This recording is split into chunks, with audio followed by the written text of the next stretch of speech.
voltamos com o Horizonte Debate e hoje discutimos a questão da mineração e como abordamos atualmente os desenlaces do desastre de Mariana. Senhor Apolo, o senhor estava onde quando soube do desastre? Eu queria que o senhor contasse a visão pessoal do Apolo com relação a isso.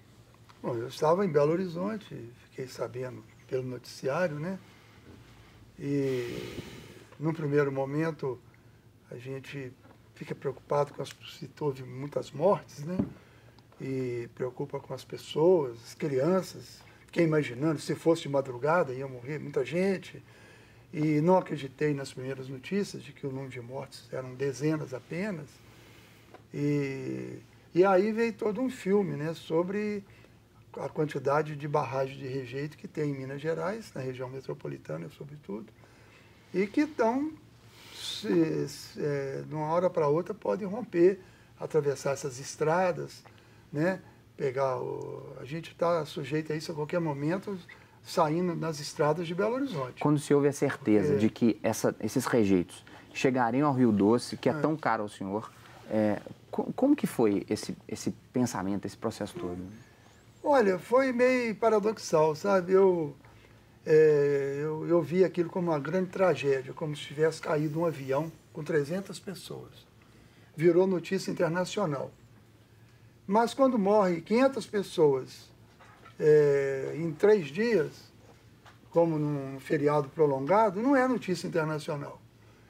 No caso da bacia do Rio Doce, por acaso eu li um livro há pouco tempo sobre a bacia do Rio Doce, do Marco Antônio Tavares Coelho, e fui fazer um debate na bacia do Rio Doce, lá no Espírito Santo. Então, a tragédia da bacia do Rio Doce começou no final do século XVIII, com o assassinato das tribos chamadas os botocudos. Esses índios foram eliminados por uma ordem de Portugal de colonizar a bacia do Rio Doce. Até então, Portugal mantinha o Rio Doce intocado como proteção para estrangeiros não chegarem até Ouro Preto.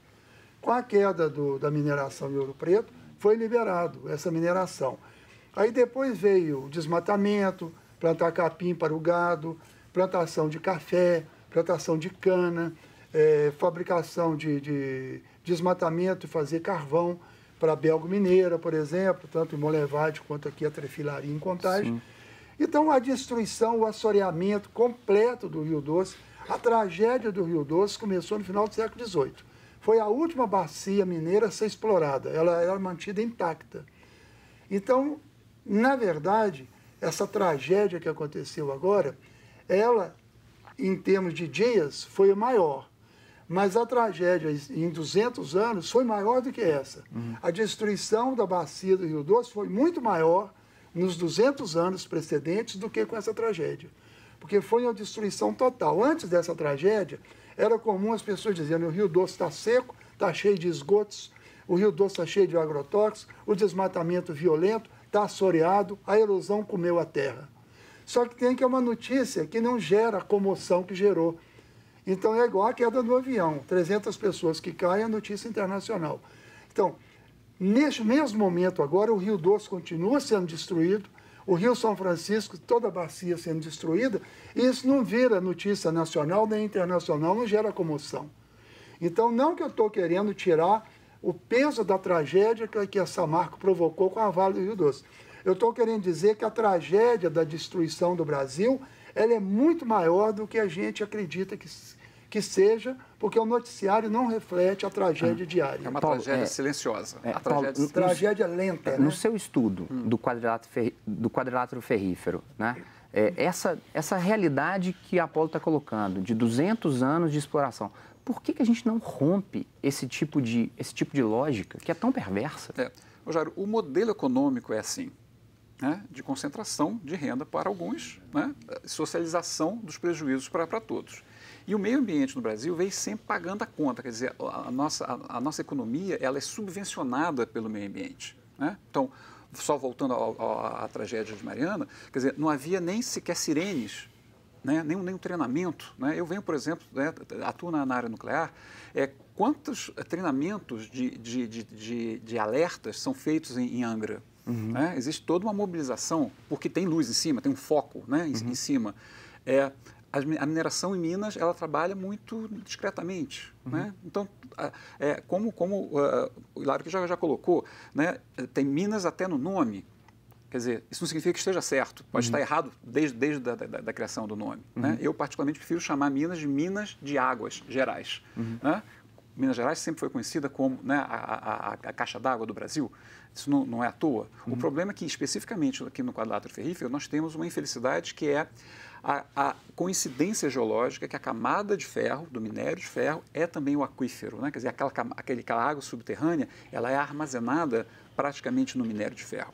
Quando a gente extrai o minério, nós destruímos, inevitavelmente, a camada armazenadora de água. Portanto, os aquíferos estão perdidos. Isso, uma vez aqui, uma vez acolá, o impacto pode não ser grande. Mas depois de décadas de exploração e depois, realmente, nas últimas décadas de acentuado e aceleração da mineração de ferro... E o aprofundamento também, E o aprofundamento, né? De aprofundamento para baixo e o alargamento para os lados, né? Sendo um pouco pleonástico, mas é isso que vem acontecendo. Então, nós começamos a ter um problema da segurança hídrica. As chuvas diminuíram, mas não é por falta de chuva que nós estávamos passando pelo estresse hídrico. Pelo nosso banho, né? Exatamente, né? Como o Apolo mesmo lançou o movimento, né? Quer dizer, a culpa não é do nosso banho, não é da dona de casa que lava a sua torneira, a sua louça e nem da escova de dente. É uma série de fatores que vêm erradamente sendo administrados pelo poder público, seja federal, estadual e municipal. Agora, Hilário, como técnico, né, de Minas, e aconteceu tudo, engenharia é algo extremamente exato, né? Precisa ser 2 mais 2, 4 em qualquer lugar, de Marte, qualquer lugar. Quando se pensa, essa lógica que o Paulo está colocando aqui agora, a barragem ela tem que ter tal diâmetro, ela tem que aguentar tal ponto. Se ela romper, nós vamos ter, a água vai seguir por aqui. A ciência, a engenharia no Brasil, ela está sendo pervertida em nome do capital, porque é preciso agregar o minério de Minas, que ele é um pouco mais rico do que outros, é mais fácil extrair aqui do que extrair no Pará, e aí a gente manda esse minério para lá, como a China está pagando pouco, então a gente não vai fazer esse tipo... A ciência da engenharia, ela ficou em xeque com isso tudo? São várias perguntas, né? Mas começando por um extremamente importante, abordado inclusive pelos dois, essas questões políticas. A questão de política mineral, que é o Estado com metade praticamente da produção do Brasil, com tradição, com escolas, com um corpo técnico, conhecedor do assunto das técnicas de engenharia de Minas. É um Estado que exporta, inclusive, profissionais e consultores de conhecimento e, às vezes, não utiliza da forma adequada. Então, nós não até onde enxergamos, até onde procuramos, não temos uma política mineral adequada desde a produção até as possíveis consequências da mineração. Então, a mineração ela não tem culpa, a forma com que ela está sendo feita que é o problema. São como as barragens têm como serem construídas à disposição de estéreo, de rejeito, de uma forma segura. Professor Paulo, sinta-se à vontade. Reduzindo ao mínimo os riscos de acidentes e possíveis danos ao meio ambiente. Até porque a mineração, principalmente a de ferro, a área impactada por ela normalmente é pequena em relação à produção que ela faz. Quando você compara com outras indústrias, quando você compara inclusive com a agricultura, com pecuária, que também são necessárias. Então, a mineração ela agride pouco o terreno e ainda pode ser recuperado. A questão da água. Também a perturbação, vamos dizer, dos lençóis pelas minas, ela é pequena em relação ao território do Estado. O consumo é pequeno. O consumo por tonelada produzida é pequeno, até porque a mineração é uma das indústrias que mais recicla a água. Hoje está com a reciclagem está da ordem de 80%.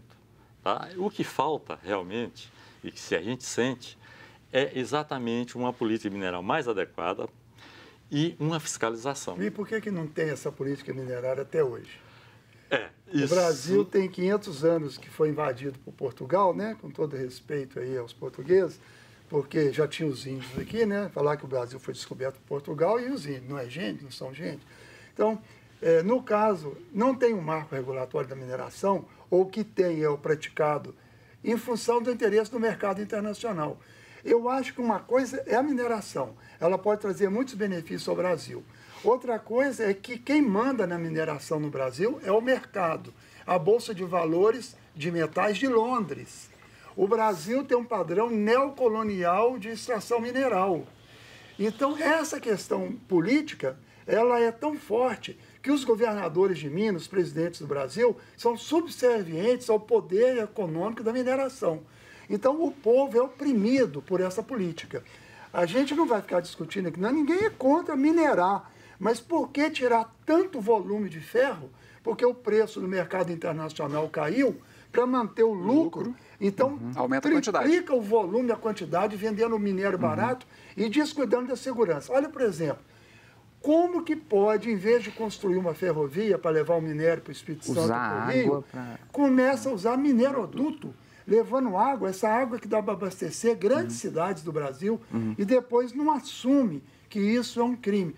Teve até uma assessora da FIENG, Federação da Indústria, eu ia citar exatamente que declarou, uma pessoa que eu supunha bastante inteligente, pelo menos é esperta, declarou que o mineroduto faz o mesmo que faz o rio. O rio sai das nascentes no interior e vai até o oceano.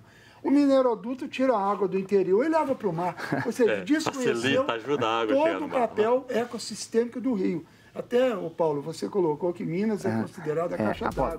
Vamos voltar nisso para a gente falar de marco regulatório e falar sobre incompetência ou desonestidade. Vamos para um breve intervalo. Fique conosco, exercite a sua opinião, a sua crítica. Até daqui a pouco.